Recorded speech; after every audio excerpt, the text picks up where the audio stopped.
Sebab itulah Imam Nawawi letak mana hadis ni di bawah sahabat ni. Nak boleh berdoa gitu. Setengah orang tu kadang-kadang kecek pun tidak keharuan dia, kita kata. Merapu dah bercakap tu. Dalam keadaan bila kena kesusahan agak teruk lah. Jadi nak boleh kata betul Allahumma ahyini tu, maknanya dia masih ada kekuatan. Sebab sabar-sabar ni merupakan satu kekuatan. Jadi dalam hadis ni ada beberapa perkara lah. Kalau kita tengok, sebab ada setengah ulama fake, dia melihat hadis dari sudut fake, boleh ke tidak kita nak cita-cita mati ni, boleh ke tidak? Jadi boleh katakan ittifaq ulama lah. Dalam kitab sebut ittifaq ulama bahawa bercita-cita nak mati, mohon kematian, matilah. Lebih baik mati daripada hidup kalau begini.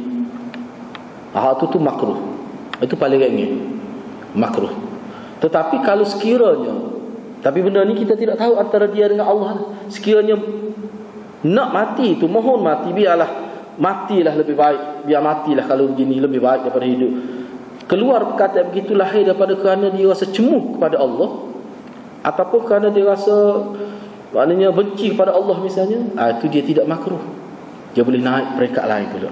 Tapi dia tu kita tak boleh nak hukum, sebab itu dalaman dia. Itu serah pada dia. Tapi hukum zahir, bila dia sebut itu hak zahir, hak kita boleh letak adalah makruh. Ini boleh kata ittifaq fuqaha lah. Hukum ni hukum boleh kata sepakat ahli fiqh kata makruh. Baik. Jadi apakah bercita-cita untuk mati, berdoa untuk mati ini secara mutlak hukumnya makruh, tidak boleh? Kalau kita tengok dalam syarah-syarah hadis, dia kata tidak begitu. Hak Nabi sebut ni adalah mati secara semata-mata mati. Tapi kerana mati, kerana nak bertemu dengan Allah, cinta kepada Allah, seperti setengah-tengah ahli tasawuf tu, misalnya, setengah ulama kata tu tak apa lagi. Dalam keadaan dia kuat ibadat, dia jaga ibadat, cuma rindu nak jumpa Tuhan. Setengah ulama kata tu tak apa. Tak apa kalau sekarang ni hak ni semata-mata kerana lidurrin, kerana susah hidup.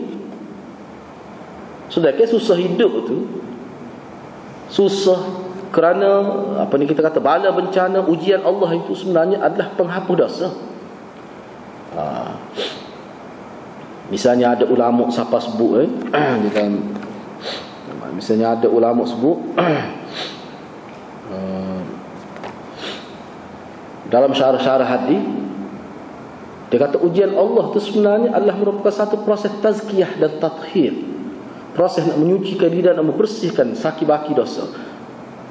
Kerana kesalahan itu dia ada dua. Dalam hadis lain, mana bila kita ditimpa malapetaka, kita sabar, dia bukan sekadar menaikkan darjat boleh pahala, dia menghilangkan dosa, termasuk dalam mukaffirat juga. Itu dosa-dosa kecil lah. Kena faham lah. Hadis-hadis seumpama itu semua ulama kata dosa-dosa yang dosa kecil. Kalau dosa yang berkait dengan manusia, itu ataupun kerana tinggal benda hak fardu ain, tidak melibatkan orang juga, tapi fardu ain, hak fardu, dia tak hilang tu, dia kena taubat yang khusus.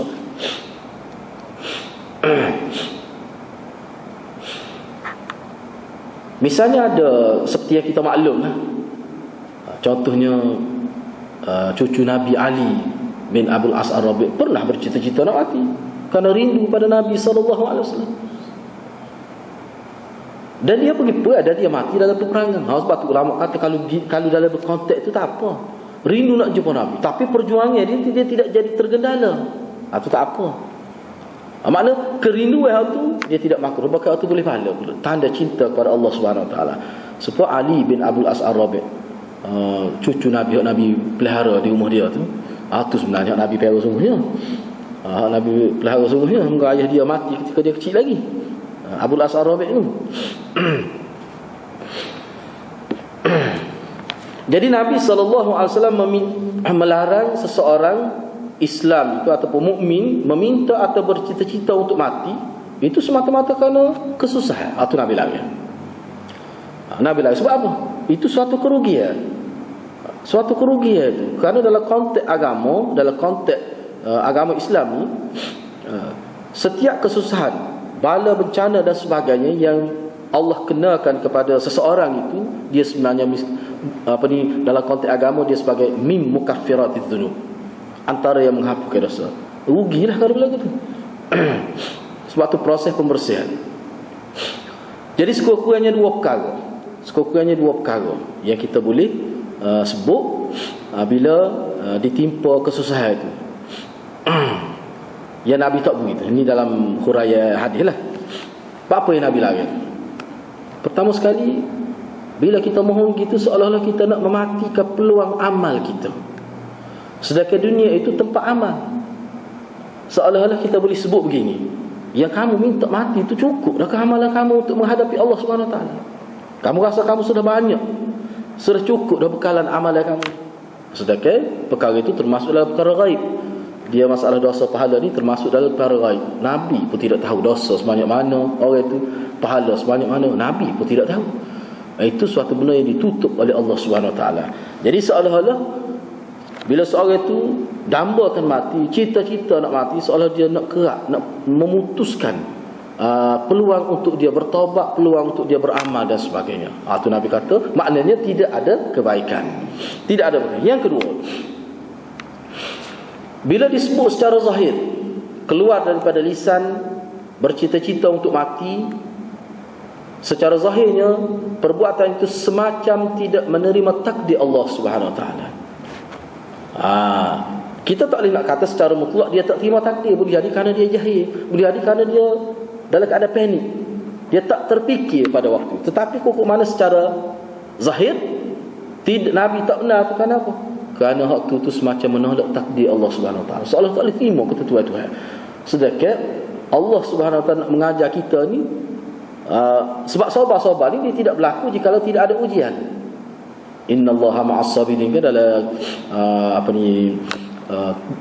muqaddimah bab sabar ni ada disebut innallaha ma'as sabirin, Allah bersama orang yang sabar. Jadi maknanya salah satu untuk kita takarrub kepada Allah, untuk sehingga jadi kita ni berada bersama Allah, salah satu jalannya adalah as-sabr, sabar itu. Jadi sabar tidak mungkin berlaku kecuali dalam keadaan tekanan. Tekanan perasaan, tekanan kerana harta hilang, tekanan kerana kematian, macam-macam bentuk tekanan manusia. Dan tekanan itu dia tidak sama.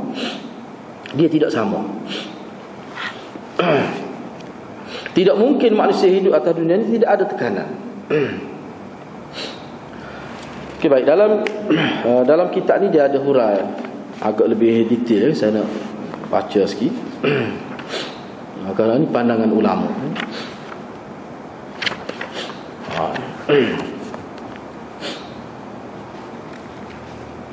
Kata Ibn Hubairah, dalam kitab Al-Ifsah an Ma'ani Sihah, dia kata dalam makna yang terkandung dalam hadis ini dari aspek fikihnya, tidak harus seseorang itu bercita-cita untuk mati kerana kesempitan hidup, kerana bencana yang Allah turunkan kepadanya. Tidak harus. Tidak harus. Jadi tidak harus ini maksudnya dalam bahasa syariat, bila kata tidak harus, dia lebih berat daripada makruh sebenarnya. Sebab itulah setengah ittifaqul hak ittifaqnya paling kurang makruh. Paling kurang itu paling rendah. Paling rendah. Sebab apa? Dalam sini dia tak sebut, dalam syarah lain, seseorang itu kalau acap kali dia ingin nak mati, dia bahaya. Sebab itu permulaan anak tangga pertama dia boleh melangkah pergi sampai peringkat bunuh diri dan sebagainya. Nak sekal tu lah. Takut sampai ke situ. Sebab mati ni dia tak minta pun dia akan sampai. Bila saat dia tiba, tak perlu minta tu. Kerana mengikut Ibn Hubairah, dia kata seseorang yang inginkan mati, bercita-cita nak mati, bahkan merasakan mati lebih baik, itu semacam nak lari, tak mau terima takdir Allah Subhanahu Wa Taala. Namun ulama juga menyebutkan sekiranya seseorang itu nak mati tetapi bukan kerana kesusahan, saja nak mati, bukan kerana kesusahan, dia kata tidaklah makruh, tidaklah, tapi taklih, tidak molek juga sebenarnya. Lam yustahab, tidak dianggap sunat, tidak dianggap maulid. Tu hukum mana pun. Jadi kalau ada berlaku kepada, kita kata Ali Abdul As'ar Rabi' itu berlaku secara dia panggil waqi'atul hal, dia panggil berlaku dalam konteks individu.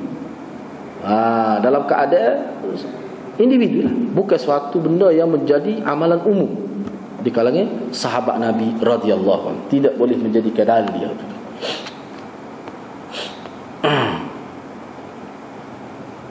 Kerana orang mukmin itu, kalau sekiranya dia sentiasa melakukan amal soleh, maka setiap waktu itu merupakan tambahan pahala untuk dia. Jadi seboleh-boleh nak umur panjang. Sebab tu Nabi, sahabat Nabi minta umur panjang. Sahabat Nabi ni minta supaya Nabi doa biar umur panjang, dan Nabi pun doa pada sahabat dia biar umur panjang.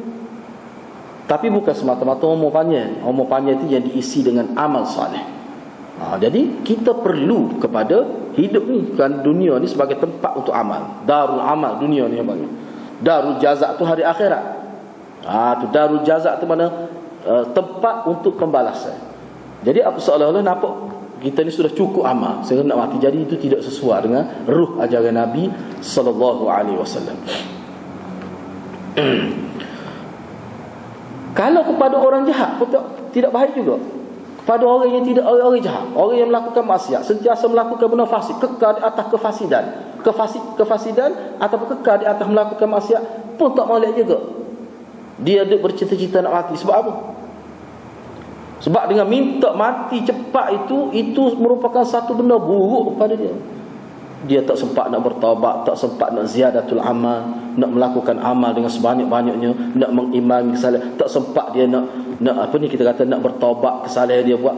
Jadi hukum mana pun Nabi nak sebut sini, inginkan kematian itu tidak ada jalan kebaikan untuknya. Lebih banyak benda buruk. Tu tak boleh. Sebab tu Nabi ajar. Kalau tak lepak juga, kalau ni kita kena faham. Sebab dia hadis ni kadang-kadang Nabi Nabi sampaikan hadis dalam bentuk kehidupan. Jadi hadis Nabi ni kita kena faham. Salah satu surah hadis Nabi, fenomena dia, Nabi sebut kadang-kadang dia melihat juga keadaan di psikologi. Banyak perkara yang ulama lihat. Situasi dia tu, ini situasi manusia yang kalau tak boleh kawal. Sebab tu kita bila kita nak tengok ketika orang sedang marah, kadang-kadang tidak bijak kita sekat angin dia misalnya. Sekat angin aku kata. Kita latih angin dia. Kita kena fikir satu pendekatan yang biar dekat dengan hak dia nak. Sebab dia nak mati. Kalau nak mati tak apa, tapi minta biar mati, sekiranya mati itu baik untuk kita. Itu dari segi psikologi penting. Penting. Sebenarnya tak molek kita latih angin orang ni. Tak molek sebenarnya agama kita. Dari segi kalau kita belajar hadis tak molek. Sebab Nabi suruh kita gembira ke orang. Hatta kalau dia buat benda jahat pun, untuk nasihat kadang-kadang tidak sesuai selalu. Kena tengok keadaan. Itu atas kebijaksanaan lah. Walau bagaimana itu atas kebijaksanaan kita bertindak.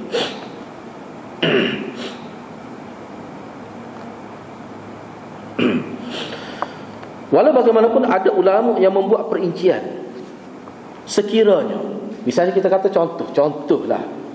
Ni sebab tu ulama ni dia melihat benda dalam bentuk yang besar lah, skala besar. Misalnya kes yang berlaku di Syria, di Iraq. Kalau ada, misalnya saya baca dalam majalah tu, siapa perempuan tu dalam internet lah, dia kata kami setiap kali selepas semaya sentiasa minta doa supaya ada orang datang bom tepat sel dia penjara tu. Perempuan di Syria misalnya, tu dia doa so mati. Mana bom tu biar mati semua perempuan Islam berada. Sebab apa? Sebab mereka jadi hamba sel. Dalam situasi itu kita tak boleh nak ukur dengan hadis ni. Tak boleh. Sebab dia dah keadaan tertekan sangat. Setengah tu gila. Teruklah setengah tu tidak berpakaian 24 jam. Dia kata, sehingga dia sebut saya 20 orang sehari dirogo. 20 orang askar rogo dia tiap-tiap hari. Sebab tu dia berdoa supaya dia ni mati. Dia berdoa supaya mati. Bahkan dia berdoa supaya tempat itu dibom dia mati. Semuanya perempuan-perempuan yang senasib dengan dia. Jadi dalam ulama kata dalam situasi sedemikian kita tak boleh pakai hadis ni. Kukup mana pun kita bukan tak boleh pakai hadis ni, maksudnya kalau kita kepada dia tu lah. Maknanya kita kena pandai. kena hikmat. Boleh jadi kalau kita baca hadis ni, boleh jadi dia menjadi selagi tekanan kepada dia. Kena tengok dalam konteks lain. Banyak perkara lah. Jadi kalau siapa peringkat tu fitnah ni maruah jatuh ni fitnah. Maruah dia diceroboh itu fitnah tu.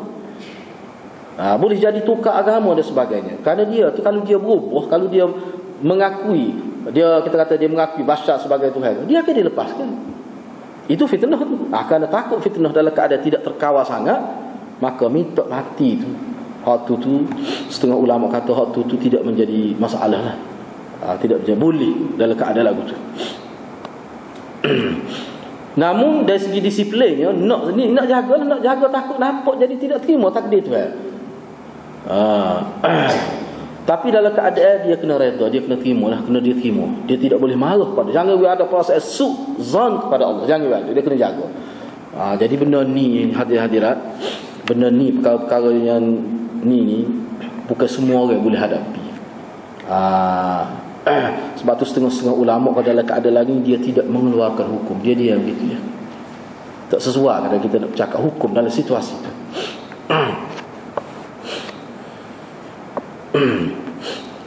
Imam Qurtubi membuat komentar terhadap hadis ni. Beliau berkata, sebenarnya pada pandangan dia, sebab Nabi SAW melarang mana orang beriman mengharapkan mati, bercita-cita mati kerana li'ajli dur, kerana kesusahan, kerana kepayahan, kerana kesempitan hidup, kerana minta bercita-cita untuk mati kerana kesusahan, kesempitan hidup, itu tanda rasa jemu, tanda marah, tanda tidak boleh terima takdir. Lebih kuat dengan ulama lain sebutlah. Dan itu tanda kepada tidak ada kesabaran dan tidak ada redha kepada Allah. Tu Nabi tak boleh itu. Inilah sebenarnya maksud hadis Nabi. Inilah sebenarnya maksud hadis Nabi. Adapun hadis yang sebelum ini, hadis yang ke-31 tu, hadis Abi Hurairah, man yuridillahu bi khaira yusib minhu. Mana hak tu dalam konsep sabar. Jadi molek bila ditimpa susah tu, itu dalam konteks sabarlah. Mana dalam konteks sabar. Jadi kalau tidak ada sabar, tidak ada kebaikan. Jadi hadis ni seolah-olah Nabi nak sebut, bila ditimpa susah, berasa lebih baik mati, itu tanda orang tidak sabar.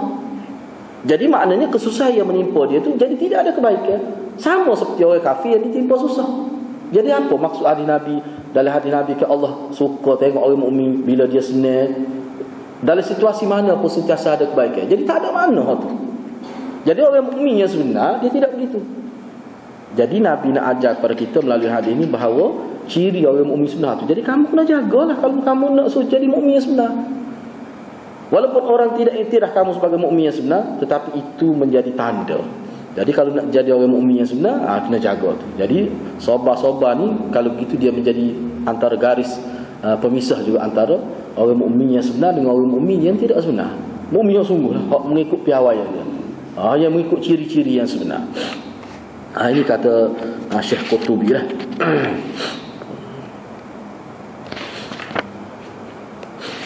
Baik. Ni molek juga kita ambil. Dan Nabi sebut jika tak dapat tidur, tak dapat tidur, memang nak mati suruh. Ni maknanya bagi orang yang terkena, orang yang kuat kena terkena, kita ajar dia. Kalau tak boleh berat menampak teruk sangat ni, ginilah doa pada Allah gini, Allahumma ahyini ma kanatil hayatu khairan li.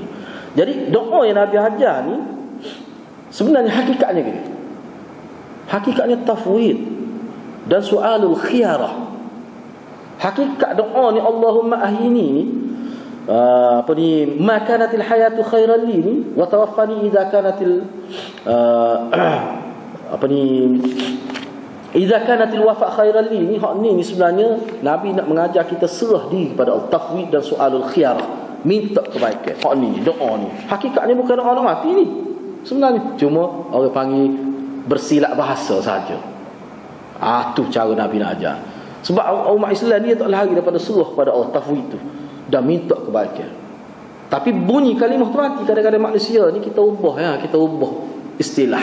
Ubah kalimah pun boleh merawat jiwa dia dah. Misalnya kita kata dah, malam Jumaat ni kita pakat mari baca Quran masjid. Tak apa. Mari kita baca surah lain, tidak baca Yasin misalnya sebagai contoh. Tak apa. Ada beberapa masjid yang buat gitu jadi tak timbul masalah. Jadi ada unsur pendidikan kepada masyarakat. Sebab ada setengah masjid tu dia nak pakai rentai je. Nak ajak masyarakat mari baca Quran malam Jumaat. Tu jadi dia rajaklah. Minggu depan kita nak baca surah ni. Beberapa dia kira dah dalam antara jarak antara maghrib dengan isya tu berapa baris, berapa muka surat dia kira dah. Itu satu pendekatan dakwah. Jadi benda tu baca juga. Cuma tidaklah baca Yasin saja, tapi baca Quran termasuk Yasin. Ubah istilah, ubah sikit. Benda tu bergerak juga. Aktiviti itu terus berjalan. Itu yang kita nak. Jadi benda-benda gitu bagi masyarakat dia perlu kaedah itu. Sebab kalau kita kata tak boleh langsung, tidak ada alternatif, tidak ada pendekatan, dia jadi masalah. Ni untuk orang awam, untuk masyarakat perlu pendekatan dakwah ni. Ni dia tekan juga sini. Jadi banyaklah, itu salah satu.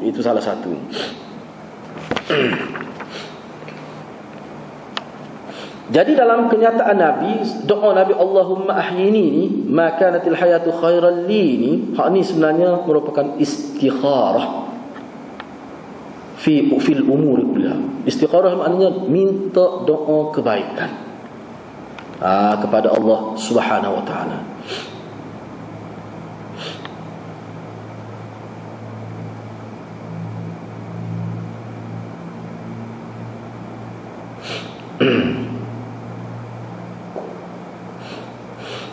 Gitu.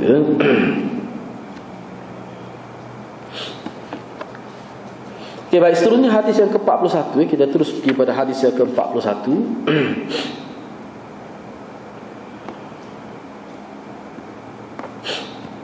Satu lagi poin penting yang disebut di sini mengikut Hafiz Ibn Hajar. Hafiz Ibn Hajar dia ada buat komentar berkenaan dengan hadis ni juga. Dia kata sebenarnya hadis ini Nabi menghantar satu isyarat dalam larangan Nabi.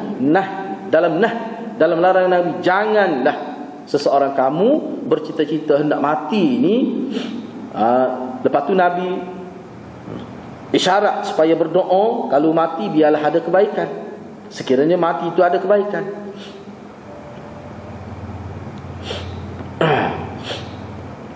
Sebenarnya kata Hafiz Ibn Hajar, hakikat hak Nabi nak sebut bila kata minta mati, sebenarnya dia minta seolah minta supaya putus amal. Tu nak lebih terang lagi.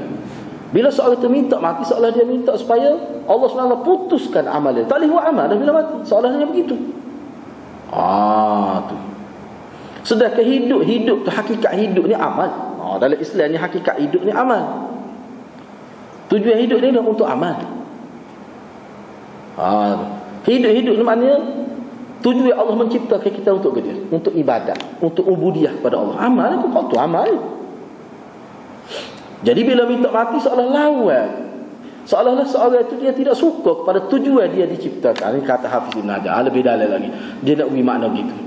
Jadi tidak haruslah perkara ni, tidak harus perkara ni. Jadi Hafiz Ibn Hajar ni panjang dia bahasin. Dia kata perkara-perkara begini sebenarnya, orang yang minta mati sebenarnya dia tidak boleh dibiarkan keseorangan. Dia perlu dikausni, perlu banyak perkara. Contohnya orang nak jadi murtad kadang-kadang daripada benda-benda begini, konflik jiwa. Orang nak jadi murtad, nak jadi bunuh diri, asalnya daripada kehendak apa ni kita kata, lontaran jiwa dia. Jiwa dia sudah bergetar itu, jiwa dia sudah berkecamuk itu, boleh jadi minta mati, boleh jadi tak sebenar dalam Islam misalnya. Orang-orang lagu ni kita jangan letak benda-benda payah dalam agama. Kalau tidak ada orang yang kaunseling, tidak ada orang yang cuba rawat jiwa dia boleh jadi murtad, boleh jadi bunuh diri dan sebagainya. Kesal dia. Kita kena ingat hadis Nabi ni, walaupun nampak begitu pun dia menyekat sesuatu. Gapo yang Nabi nak sekat bunuh diri itu. Kerana bunuh diri itu satu kemuncak pada tidak puas hati kepada Allah Subhanahu Wa Taala. Kemuncak pada tidak terima qada dan takdir. Jadi jauh juga tu kata Hafiz Ibn Hajar. Kalau kita nak hurah ni, Dia pergi situ sebenarnya. Tu. Sebab tu dia sebut lagi sini, dia kata, jadi umat Islam ni perlu diberi keyakinan diri. Perlu diberi keyakinan diri, biar dia rasa diri dia ni berharga, biar dia rasa nyawa dia berharga. Perlu tu. Sebab tu saya tekan, sebelum ni pun kita tekan dah hadis bahawa seseorang itu bila dia berasa diri dia kotor, bila dia berasa diri dia tidak sempurna, sebenarnya hakikat dia merendahkan mutu insaniah dia tu sebenarnya. Sehingga kadang-kadang siapa-siapa pihak kesal dia nak berdoa pun takut. Tu kesal dia antara rasa doa orang tak terima, suruh orang tu doa, suruh orang nak doa sendiri, rasa dia ni tak cuci, rasa dia ni kurang, rasa dia ni jauh daripada Allah. Benda tu salah dalam agama, dia kena buat awal-awal lagi tu. Tak boleh. Jadi hadis Nabi ni salah satu nak buat tu tak boleh. Biar kita berasa berharga, biar kita rasa rapat dengan Tuhan, biar dia ada berasa gitu. Jadi perkara ini sebenarnya nak mengajar kita hakikat hidup lah. Ni Hafiz Ibn Hajar dah hampir setengah muka surat dia, saya sebut secara ringkas. Baik, seterusnya kita akan pergi kepada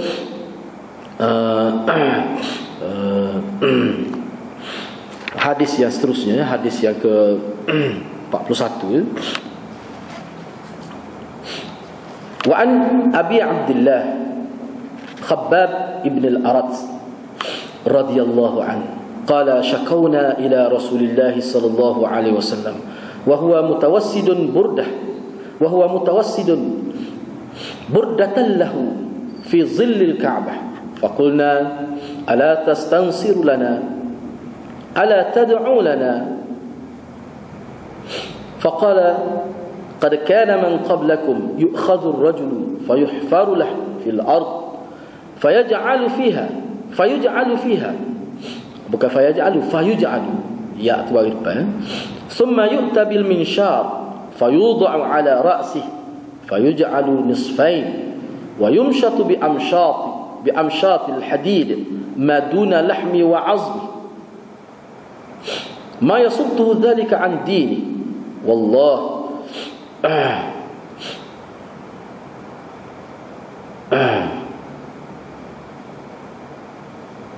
la yutimmanna Allahu hadzal amr. Wallahi tu wallahi la yutimmanna Allah hadzal amr hatta yasira ar-rakib min San'a ila Hadramaut la yakhafu illa Allah والذئب على غنم ولكنكم تستعجلون رواه البخاري وفي رواية وهو متوسد بردة وقد لقينا من المشركين شدة.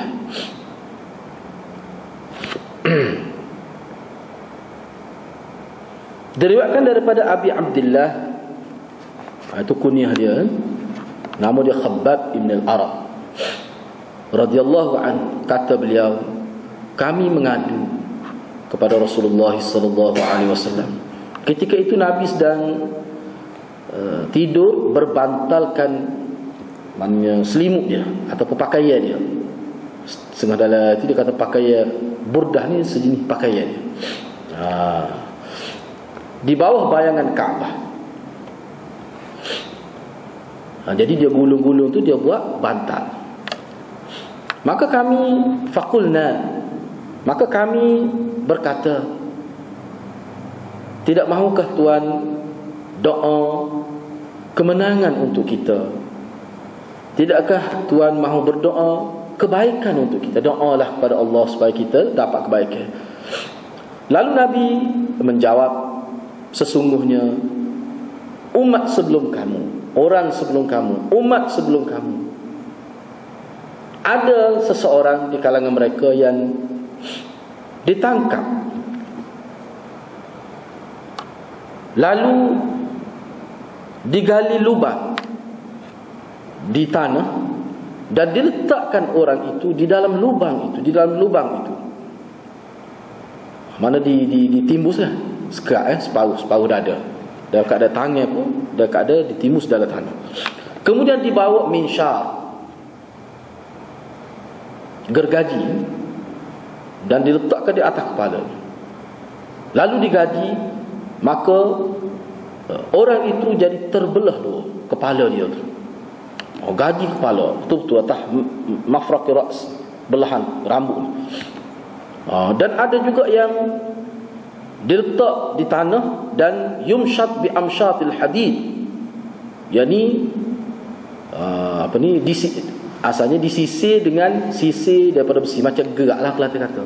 Pencakar tu yang dia tajam ujung tu, dia letak atas belakang ni, dia tarik, menyebabkan jadi tertanggal daging dari tulang belakang itu. Itu makna maduna lahu azmi, itu makna jadi tertanggal, terpisah daging dan tulangnya. Sampai begitu sekali seksaan. Cuba fikirlah azab nak mati setaman. Jadi perkara itu semua tidak menghalang dia meninggalkan agama, tidak menghalang dia, tidak menyebabkan jadi dia tinggal agama, tidak jadi sesuatu yang mendorong dia untuk dia tinggal agama.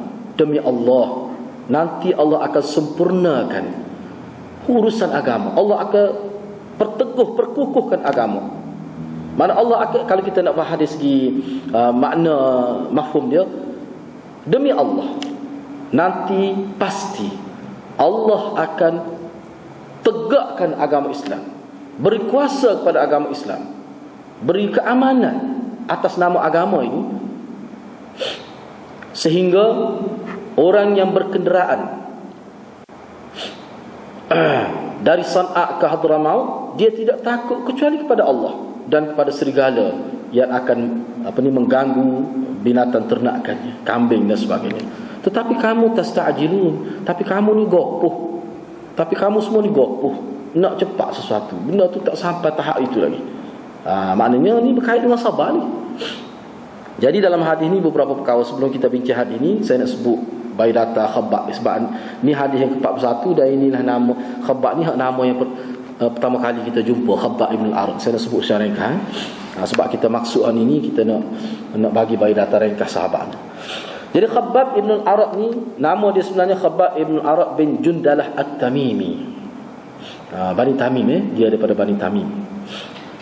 Jadi Khabbab ini antara sahabat Nabi yang sabiqin al-awwalin, orang yang mula-mula memeluk Islam. Dan dia ni antara orang yang dicatat, disenaraikan antara sahabat yang dahsyat diazab oleh kafir Quraisy di Mekah. Dia ni, kita tengoklah, teruk dia ni kena. Dia ni orang ke-6 masuk Islam. Dia ni, itulah kelebihan dia tu. Jadi hak mula-mula masuk Islamnya, malah kita kira tidak keluarga Nabi. Sayyidina Abu Bakar, Suhaib Ar-Rumi, Bilal, Ammar, Sumayyah, Muammar, dan dia yang ke-6. Dia yang ke-6. Yang ke-6 dia. Dia ni di zaman jahiliyah, sebelum dia masuk Islam, di zaman jahiliyah, sebelum Nabi menyampaikan dakwah Islam, dia ni seorang tukar besi lah, yang buat pedai dan sebagainya, kerjaan dia.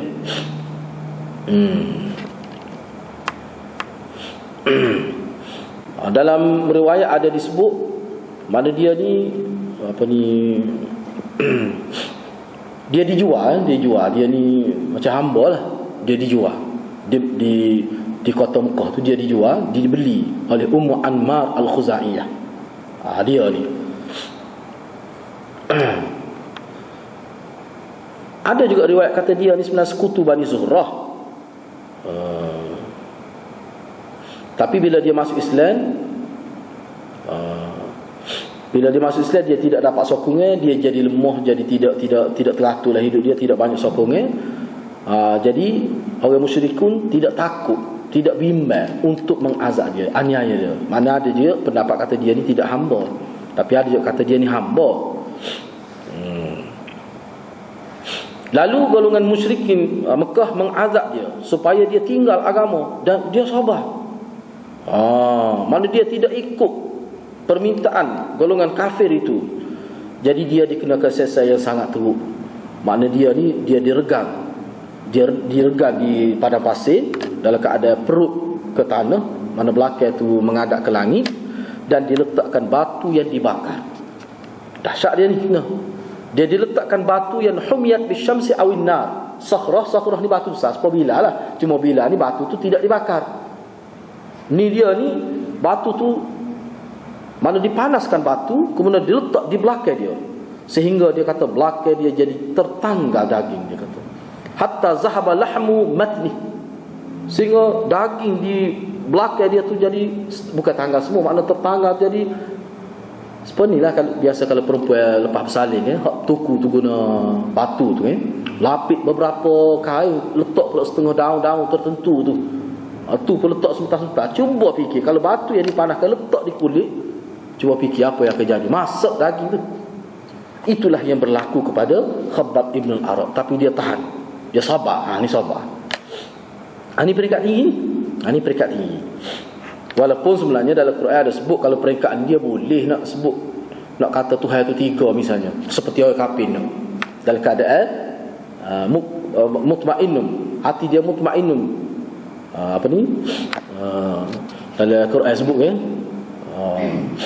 seorang yang dipaksa dalam keadaan hati dia tu beriman pada Allah, tetap iman, jadi yang keluar di mulut dia tu kerana terpaksa, hal tu tidak terganggu keimanan dia. Dia boleh, tapi dia tak sih. Dia tak sih. Dia nak kekal gitu. Ini kekuatan dia. Pernah satu ketika, ni cerita dia. Ni teruk dia ni. Benda ni berlaku juga kepada Bilal. Bilal pun gitu juga. Bila zaman Madinah, dia tunjuk belakang dia ada sahabat yang menangis. Rosak habis belakang Bilal. Ni pun Sayyidina Umar pernah tanya.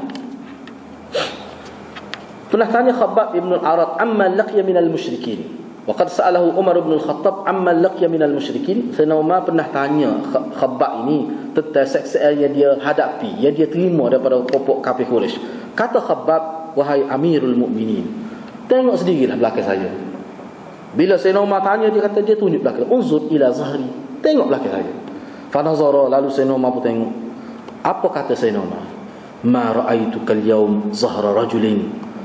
Tu kata Sayyidina Umar, dia kata, saya tak pernah tengok belakang seseorang rosak begini teruk.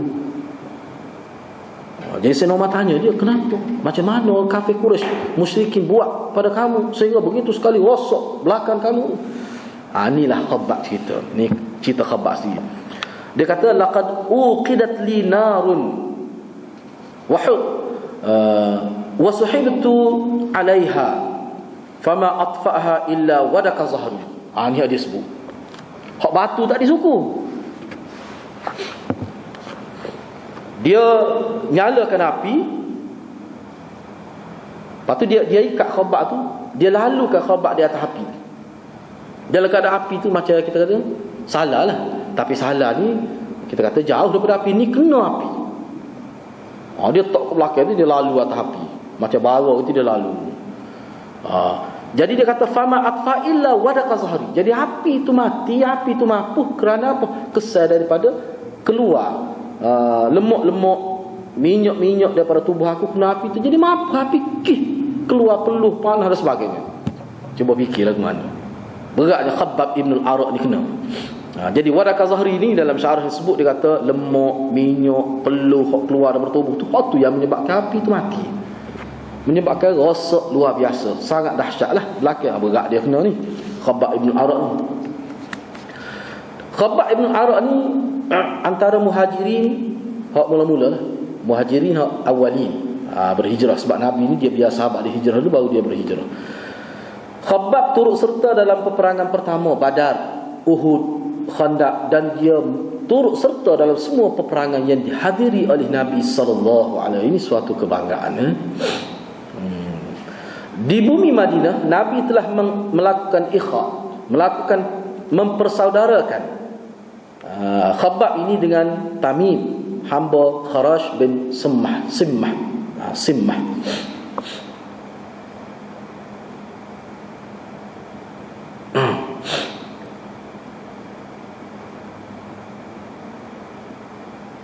Gitulah cerita dia. Jadi Khabbab ini dia meninggal dunia di Kufah. Khabbab Ibn al-Arat ni dia meninggal dunia di Kufah. Bahkan mengikut catatan, beliaulah di kalangan sahabat, beliaulah yang mula-mula sekali dikebumikan di bumi Kufah. Khabbab Ibn al-Arat, dia mula-mula sekali. Dan selepas tu Sayyidina Ali dikebumikan di situ juga di Kufah juga. Sayyidina Ali pun di Kufah juga disebut di sini selepas mati dia lah. Apa ni? Bukan. Silap kan? Sayyidina Ali sebut. Sayyidina Ali doa kepada dia. Ni kata-kata Sayyidina Ali. Sayyidina Ali puji Khabbab ni. Sayyidina Ali puji Khabbab. Silap ni. Sayyidina Ali doa kepada Khabbab ibn al-Arab. Apa Sayyidina Ali kata? Sayyidina kata rahimallahu Khabbaban aslama raghiban wa hajara ta'ian wa 'asha mujahidan wa butuliya fi jismi wa la yudayyi illaha ajra man ahsana 'amala. Bahasa Sayyidina Ali ni bukan dia orang sastra bahasa dia tu lain. Rahimahullahu Khabbaban, mudah-mudahan Allah memberi rahmat pada Khabbab. Aslama raghiban, masuk Islam kerana ingin kepada kebaikan Islam. Wahajara ta'ian, meninggalkan kampung halaman kerana taat kepada Allah.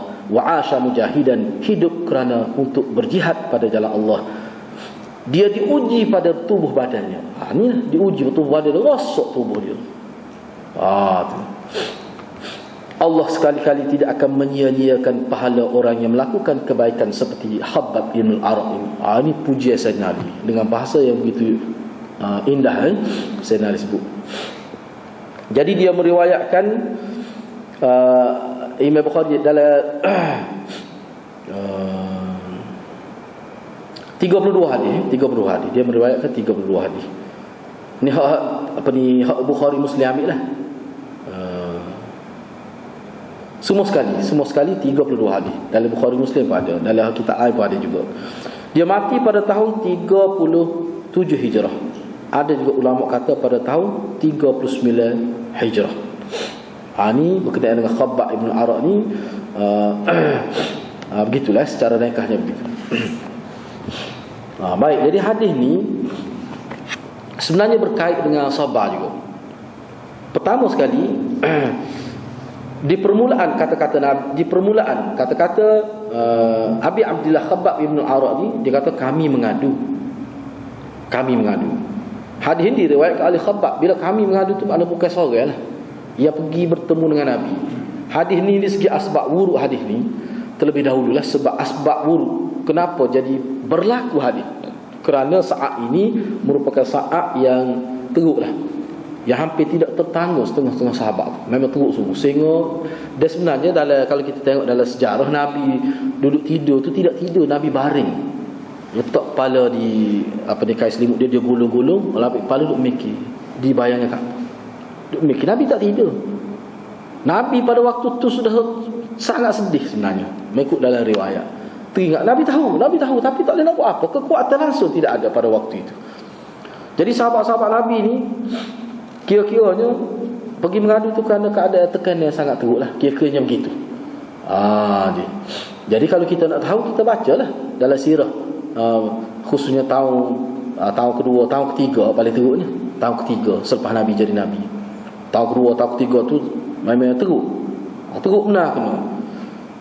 Sehingga mendorong sahabat pergi supaya Nabi berdoa lah pada Allah supaya Allah tolong kita. Itu yang Nabi sebut. Nabi kata orang dulu lebih teruk lagi, sehingga ada di kalangan umat Islam terdahulu, umat sebelum kamu yang Islam di zaman Nabi lain, sampai digergaji kepala sehingga terbelah dua. Mana dia tangan sekarang, tangan dia gaji, letak mafraq ra's. Dalam riwayat sebut mafraq tempat belah rambut ni. Dia letak tengah, dia belah sampai terbelah. Lepas ada juga sehingga disikat dengan pencakar. Dilalukan pencakar yang tajam atas belakang dia, menyebabkan maduna lahmi wa azmi, menyebabkan tertanggal daging daripada tulang. Mana dia akan mati, tapi mana diseksa terlebih dahulu. Jadi perkara itu yang menimpa mereka tidak langsung menyebabkan mereka beralih agama. Tidak berlaku. Jadi Nabi kata kena sabarlah. Jadi sekarang ini tak sampai ke tahap tu lagi.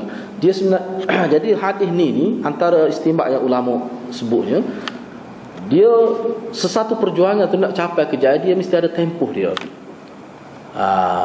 Tempoh dia perlu pada satu tahap, yang mana pejuang orang Islam ni dia sabar. Mana mesti ada pengorbanan. Hak tu tentu dah tu.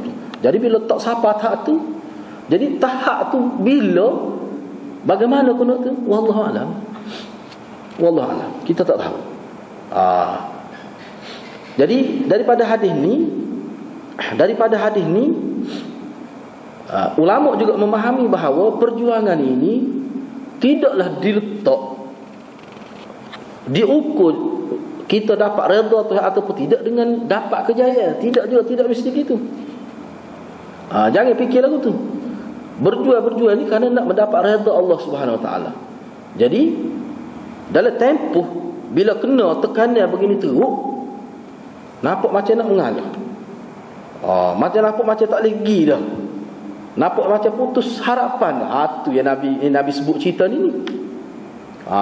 Sebab kena teruk sangat. Nabi nak mengajarnya, mana tak sampai peringkat tu heavy kemenangan. Tak sampai.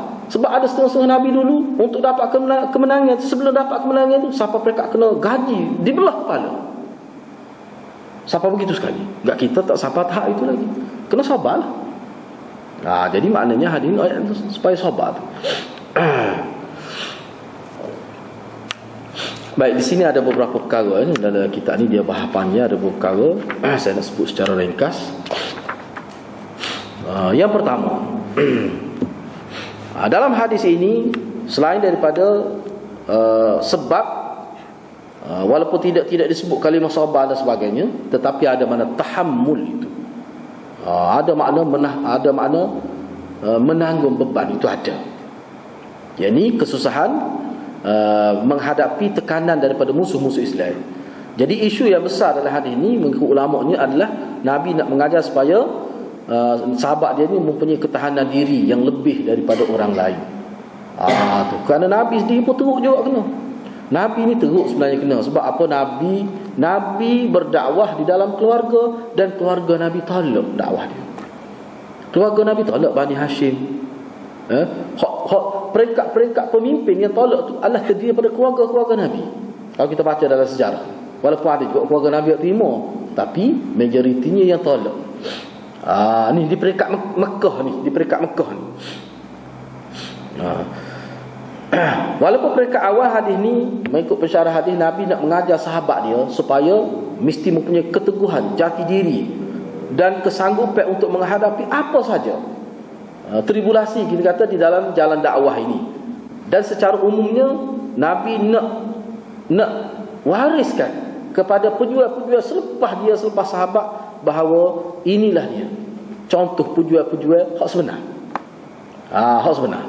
Jadi kena bersedialah. Kalau nak jadi orang Islam yang mendapat pahala besar, dia kena bersedia. Bersedia macam mana? Bersedia maknanya menyampaikan dakwah Islam walaupun orang marah. Enggak, kita ni kalau orang marah pun tidaklah sampai perkataan ni, paling tidak kan. Dia waktu beberapa perkataan yang kita jadi nak marah sekadar itu saja, hak tu nipis tu sebenarnya. Yang kedua, kenapa Nabi sebut man kana qablakum, orang terdahulu? Ini maknanya masyarakat Islam terdahulu. Nabi dalam riwayat lain ada sebut Nabi dulu pernah ada yang dibunuh. Nabi Isa, cuba tengok Nabi Isa. Nabi Musa walaupun tidak dibunuh tetapi dikejar oleh Firaun dan masyarakat beliau sendiri, masyarakat Nabi Isa sendiri kejar dia. Itu sudah menjadi sunnah. Jadi pejuang Islam dia kena sedar perkara ini lebih awal.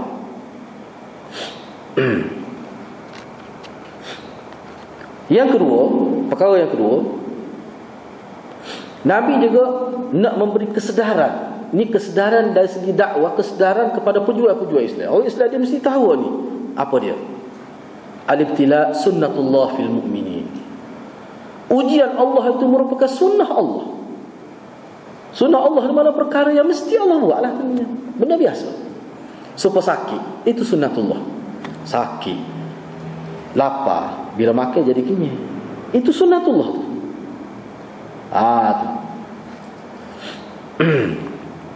Misalnya kita kata pokok rambutan membuahkan buah rambutan, itu sunnatullah. Pisau dia boleh menghiris, api membakar, itu orang panggil sunnah berlaku. Memang Allah buat begitu. Kalau Allah tidak buat begitu, susah kita. Kalau api ada ketikanya membakar, ada ketikanya tidak membakar, tidak tetap gitu, itu bahaya. Susah kita lagi. Tu. Jadi banyak-banyak sunnah ni, salah satu sunnah kepada orang beriman juga ibtila. apa ni dalam surah tu, tabarakalladzi biyadihil mulk alladzi khalaqal mauta wal hayata liyabluwakum ayyukum ahsanu amala. Tu. Jadi untuk ibtila, untuk Allah Subhanahu wa taala uji kamu. Allah nak tahu di kalangan kamu siapa dia yang ahsana amala, yang banyak berjasa dalam agama, yang melakukan amalan kebaikan. Itu tidak bermakna Allah tidak tahu kalau dia tidak uji. Dalam perbahasan dia tu kalau bahasa takdir, Allah memang tahu dah. Dalam ilmu Allah dia ada dah siapa dia yang tahan uji, siapa dia tidak tahan uji. Tetapi takdir Allah tu tidak nyata pada manusia bila tidak berlaku. Jadi Allah buat takdir biar nampak berlaku di alam nyata, biar manusia ni tahu. Allah memang tahu dah. Itu dalam perbahasan takdir. Ayat tu. Allah tahu dah bila kita mati. Cuma bila berlaku kematian itu seperti Allah takdir, barulah nyata takdir Allah pada pandangan manusia. Allah tahu dah.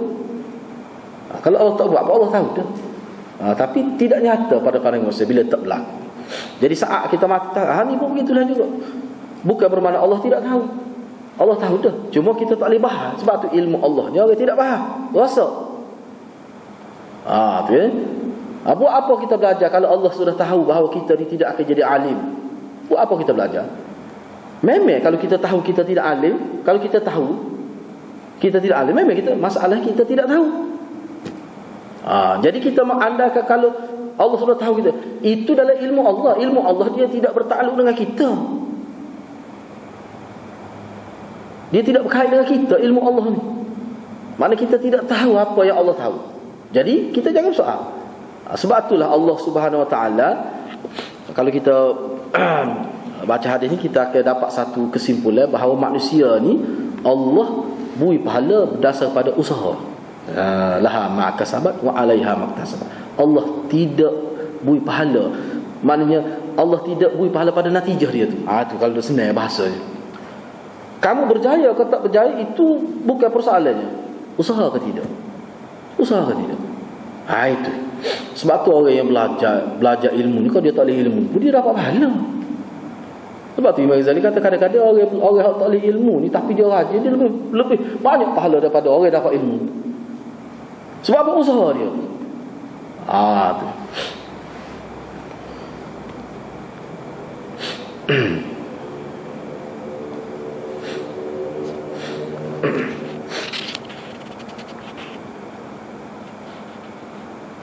Jadi ujian itu, yang kedua ni, ujian itu adalah sunnah Allah kepada orang mukmin. Jadi benda ni cuma masalah sekarang ni bagaimana kita nak bagi faham kepada umat Islam. Tu persoalan yang disebut sini. Jadi hak ni tidak mesti melalui sunnah Nabi sallallahu alaihi wasallam dan latihan secara praktikal tu. Dia gini. Sini pun dia ada sebut. Jadi hak ni sebab itulah dalam agama kita dia nak ramai orang, biar ramai. Nisbah yang tahu, yang faham tu, dia janganlah terlalu sedikit. Janganlah terlalu sedikit supaya benda ni dapat disampaikan. Contohnya begini. Ni dia sebut. Nak latih biar faham ni lagu mana. Kalau dengan syarah gini saja kadang-kadang dia tidak faham. Mana seperti Nabi SAW, setiap hadis Nabi berlaku dalam kehidupan. Nabi tidak mengajar supaya kita gini, mengajar sahabat dia. Ni dalam khutbah beberapa kali gitu ya. Nabi menyampaikan hadis dalam kehidupan. Bila berlaku itu Nabi pun sebut tegar tu. Maka berlakulah hadis Nabi. Jadi fenomena itu kita kena buat. Misalnya sebagai contoh saya sendiri. Dalam kita bergaul dengan manusia ini, di situ kita ambil peluang menyampaikan hadis Nabi. Sebab tu menyampaikan hadis Nabi bukan semata-mata mengajar seperti yang saya buat ni, tidak. Tidak mesti. Misalnya contoh kita kata si A ni bila dia berkahwin dengan si B, tiba-tiba si B tu berlaku malapetaka lah. Contohnya B ni kematian. Jadi si A ni bagaimana dia nak beri pendidikan hadis kepada orang yang kematian tu. Dia sebut benda gini, sabar. Dasar pada aku tahu orang yang mati anak. Dia sebutlah lagi sabar baru boleh pada. Situ dia kadang-kadang waktu tu dia berbekah lama, kesal dia. Tu kepada orang yang menghadapi, sabarlah nak buat mana tu. Orang lain pun mati juga, orang kafir pun mati anak. Tapi kelebihan kitanya bila kita dapat anak jadi syafi' di hadapan akhirat. Tapi syarat kena sabar. Kita wui ke dia gitu, menenangkan dia gitu. Bila-bila gosok atas belakang dia. Itu sebenarnya. Hak Nabi, cara Nabi, hadis Nabi dia lahir dalam suasana begitu. Bukan dalam suasana baca kitab sebab kita ni, tidak. Jadi umat Islam ni nak menyampaikan hadis, salah hak ni baca hadis secara formal, hak tu secara tidak formal. Termasuk dalam menerapkan hadis dalam kehidupan. Hak tu penting sebenarnya. Dan Hasan Al-Banna dia tekan. Hak tu sebenarnya dia kata. Jadi kita jangan rusing lah. Nak mari ngaji hadis tak ramah. Nak misalnya di luar ni kita boleh. Kita mengajar dalam kehidupan. Itu cara dia. Supaya anak-anak kita misalnya, kita ajar hadis tapi dalam bentuk kehidupan dia. Bukan mengajar lalu ni. Sebab tu anak-anak muda ni dia perlu berkawan dengan orang-orang yang ada ilmu ni. Sebab anak-anak muda ni dia tidak suka kalau dalam majlis gini. Jadi ni dia sebutlah sini dari segi pendidikan. Tu cara untuk terapkan sunnah di kalangan masyarakat, bak sabar dan sebagainya. Perlu di situ. Yang ketiga, kadang-kadang dalam uslub menggunakan bahasa untuk menyediakan, kadang-kadang perlu kita guna dalam konteks bersumpah demi Allah. Demi Allah kau yakin kalau demo buat begini, insya-Allah. Kadang-kadang kita bahasa yang tegas sebegitu perlu dalam percakapan, seperti Nabi guna. Ni Nabi guna dalam hadis ni. Wallahi, Nabi kata. Nabi guna dalam hadis, wallahi la yutimmanna Allahu hadzal amra. Pas demi Allah. La, mari la taukid. Pula tu la, Allah tu tahu qasam-qasam untuk mentakkid lah. Mari pula la, harfu takkid. Pasti Allah. Mari pula nun musyaddadah itu, takkid pula sekali situ. Beberapa kali. Nak ayatnya tegas bahasa. Kadang-kadang dalam percakapan kena ada gitu jari-jari. Kena tengok keadaan lah supaya orang itu berasa. Kadang dia berbekas lah. Dia memberi kesan kepada orang itu. Ni makna dari segi uslub dakwah. Yang keempatnya, dalam hadis ni Nabi at-tabsyir bintisaril Islam. Nabi nak beritahu pada sahabat dia Islam akan menang. Nabi kata orang dulu lebih teruk lagi kena, tapi dia sabar, dia tidak terpesong, dia tidak jadi murtad. Demi Allah akan datang. Jadi bila akan datang Nabi tak ayat, tapi kita akan datang. Sabarlah, tunggu saat itu. Sehingga Nabi kata aman dunia ini dengan Islam, sehingga seorang itu sok nak ke Hadramaut ni jauh lah, jarak ya pada waktu itu memang jauh, sehingga dia pergi jalan, dia pergi mengembara, berniaga dan sebagainya, menternak binatang dalam jarak jauh. Dia tak bimbang apa-apa, kecuali takut pada Allah dan bimbang takut binatang dia ataupun kuda tunggangan dia ataupun apa saja, takut binatang buah makan, binatang ternak kita. Hal tu yang dia takut. Dia tak bimbang pada pokok, tak bimbang pada orang. Sebab orang jadi baik belaka. Maknanya orang semua terima Islam dengan sebenarnya. Bukan terima Islam secara warisan, tidak. Terima Islam dengan sebenarnya. Tetapi kamu ni nak cepat, kena sabarlah. Sebab tu yang mana orang letak hadis dia buat sabar. Kerana huraian dia tu menjurus ke arah supaya tahammul adha wal masyaqqah, itu menahan diri, sabar menghadapi kesusahan, kesakitan dan sebagainya. Jadi hal ini menjadi, kalau untuk kita lah, untuk kita sekarang ni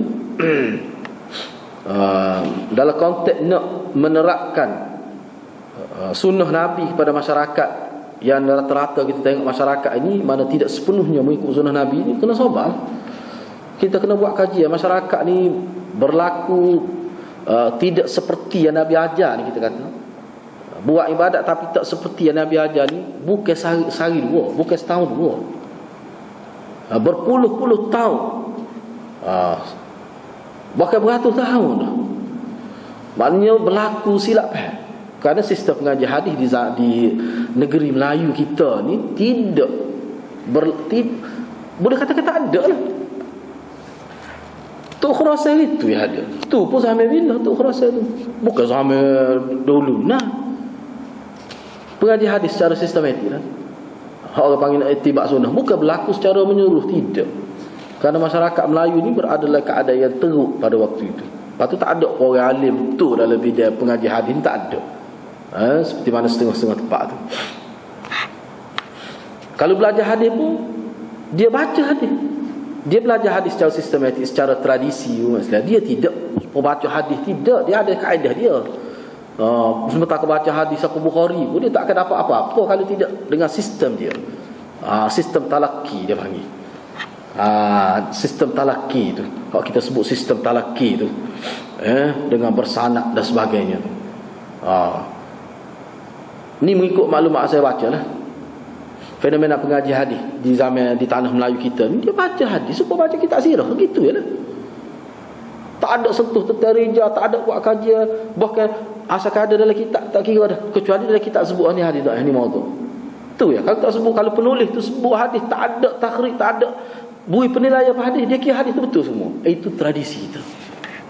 Itu tradisi. Jadi tradisi tu terbawa sampai sekarang. Kadang-kadang hadis tu langsung tidak hadis sebenarnya, tapi dah bila penulis tu kata hadis, hadis. Tu tahap pengajian. Jadi waktu tu maknanya dia baca hadis, dia bukan mengaji hadis secara talaki, tidak. Jadi kita kena sabar, kena sabar. Dan kena sentiasa berdoa kepada Allah Subhanahu Wa Taala. Jadi itulah beberapa perkara berkenaan dengan hadis ni yang saya boleh kongsi pada malam ini. Mudah-mudahan dua hadis yang kita baca ni menjadi peringatan lah pada kita. Jadi hak malam ni kalau kita mengaji hadis ni, hak ni dia panggil kaedah turuk im'an ni panggil. Kalau mengikut Syekh Qasim Jamaluddin Al-Qasimi, dia panggil turuk im'an, atau turuk tafsili dia panggil. Dia ada 3 kaedah kan. Dia panggil satu kaedah tu dia panggil turuk sad, turkus sardi dia panggil. Sebab India Pakistan turuk sad tu dia panggil tu. So lazim tak habis tahu dia baca. Siapa Tok Gua nama lah asli kata 50 muka surat sehari baca hadis ni tu main 50 muka surat. Muka hak ngaji ni, hak perkara ngaji miskat lah kada. Habis miskat dah. Reti dah. Cuma Tok Guru tu kadang nak ayat perbezaan baru, nak hurah kalimah sikit-sikit gitu. Tu pun kadang tak ada. 50 lah sehari. 50 muka surat sehari. Itu dia panggil turuk sad. Hak tu tak sesuai untuk kita. Tak sesuai untuk orang awam. Selagi dia panggil turuk ard. Turukul ard. Maknanya baca hadis patut hurah sikit-sikit. Ada buah istimbak gini-gini. Tu lambat sikit. Tu tak sesuai juga untuk kita tu. Kalau tu untuk orang yang banyak dah belajar, dia nak ambil tempat-tempat tertentu ambil. Selagi dia panggil turukul im'an, baca hadis dah hurah, biar faham maksud Nabi nak dengan dalam pelbagai sudut. Tu memang untuk orang awam. Dia panggil turukul im'an. Itu peringkat ketiga. Jadi kalau kita baca peringkat pertama kedua, tak tahu apa satu. Belajar Bukhari Muslim pun seperti mana pergi kosong, klik kosong, jejel lagu. Dia tak nampak apa satu. Kecuali kita ni boleh bahasa Arab, faham reti dah ilmu mustalah hadis, reti ilmu usul fiqh, usul tafsir, reti ilmu-ilmu alat untuk kita. Waktu boleh guna turuk pertama, turuk dua. Nak boleh waktu kena ngaji secara formal lah. Jadi sekurang-kurangnya gitulah. Jadi insya-Allah kita akan sambung minggu hadapi hadis yang seterusnya. Wabillahi taufiq wal hidayah. Wassalamualaikum warahmatullahi wabarakatuh.